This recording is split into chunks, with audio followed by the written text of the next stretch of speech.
कर्म संन्यास योग का वर्णन है। युक्तः कर्म फलम त्यक्त्वा शांतिमाप्नोति नैष्ठिकीम् अयुक्तः कामकारेण फले सक्तो निबध्यते। भगवान ने कर्म संन्यास के विषय में बताया कि जो भी हम कर्म करें उस कर्म के फल से हम अगर ना बंधे तो हमारा मोक्ष हो जाता है, और यदि उस कर्म के फल से हम बंधे तो जन्म और मरण का चक्कर रहता है। तो हम कर्म किस प्रकार से करें जिससे कि कर्म के बंधन में ना बने? तो भगवान ने कहा निष्काम बन जा। निष्काम कैसे बनता है व्यक्ति?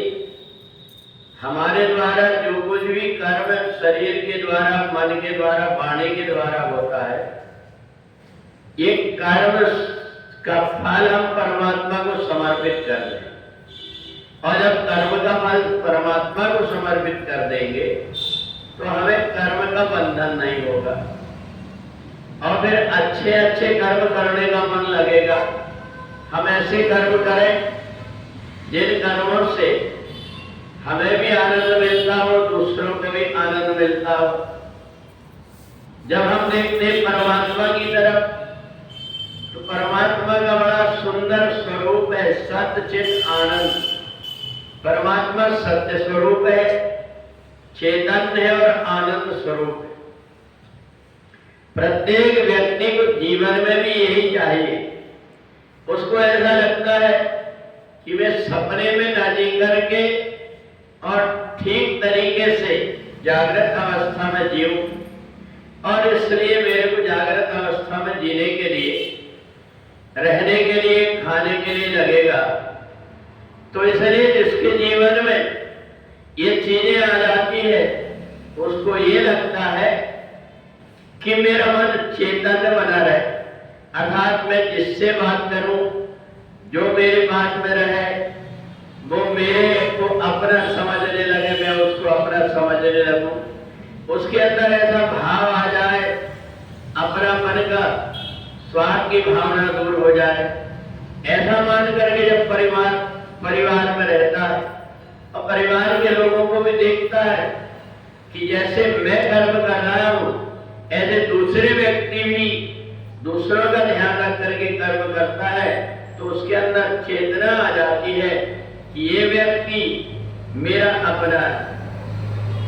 और तीसरा है आनंद। जीवन में दुख का जो समय है वो बड़ी मुश्किल से कटता है। इन्हें प्रत्येक व्यक्ति चाहता है कि मेरे जीवन में दुख ना आए। फिर जब दुख ना आए, इस प्रकार की भावना अगर अपने मन में आ गई तो उसको संतों की वो बात याद आती है। 4 वेद 6 शास्त्र में बात लिखी है, तो सुख दीने सुख होता है, दुख दीने दुख हो। तो जब उसको ये बात समझ में आ जाती है कि मेरे जीवन में दुख इसलिए आता है, मैंने दूसरों को सताया, दूसरों को कष्ट दिया।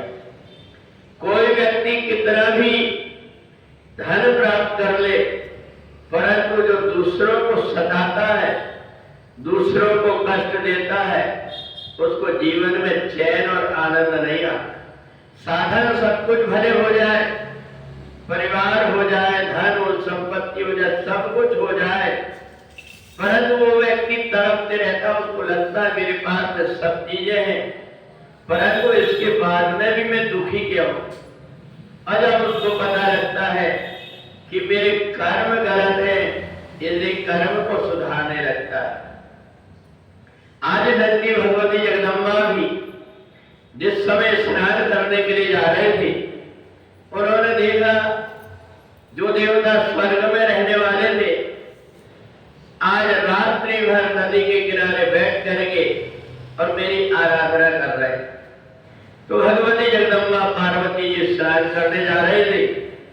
उन्हें देवताओं की आंख में आंसू देख करके पूछा कि तुम्हारी आंख में आंसू क्यों आ रहे? देवताओं ने कहा कि हम बड़े कष्ट में हैं। आदिशक्ति भगवती जगदम्बा ने कहा मैंने तुम्हें पहले कहा कि दूसरों को सताने का काम मत करना। तुमने केवल जीवन में भोग को ही सब कुछ समझ करके दूसरों को सताते रहे, इसलिए तुम्हें कष्ट हो रहा है। तुम चिंता मत करो, तुम्हारा दुख तो मैं दूर कर दूंगी, पर एक बात ध्यान रखो, कोई व्यक्ति बार बार कब तक के तुम्हारे दुख को दूर करेगा। तुम अपने कर्म को सुधार लो और तुम आदि शक्ति भगवती जगदम्बा का चिंतन करने लगो। तुम्हारी बुद्धि भी पवित्र हो जाएगी और जब जब आवश्यकता होगी आदि शक्ति भगवती जगदम्बा अवतार लेकर के तुम्हारी रक्षा करेगी। देवताओं को इस बात की ज्ञान करा करके और आदि शक्ति भगवती जगदम्बा ने राक्षसों का वध किया और देवता प्रसन्न हो गए। तो इसलिए जब कभी व्यक्ति का कर्म बिगड़ता है तो उसके जीवन में कष्ट आने लगते हैं।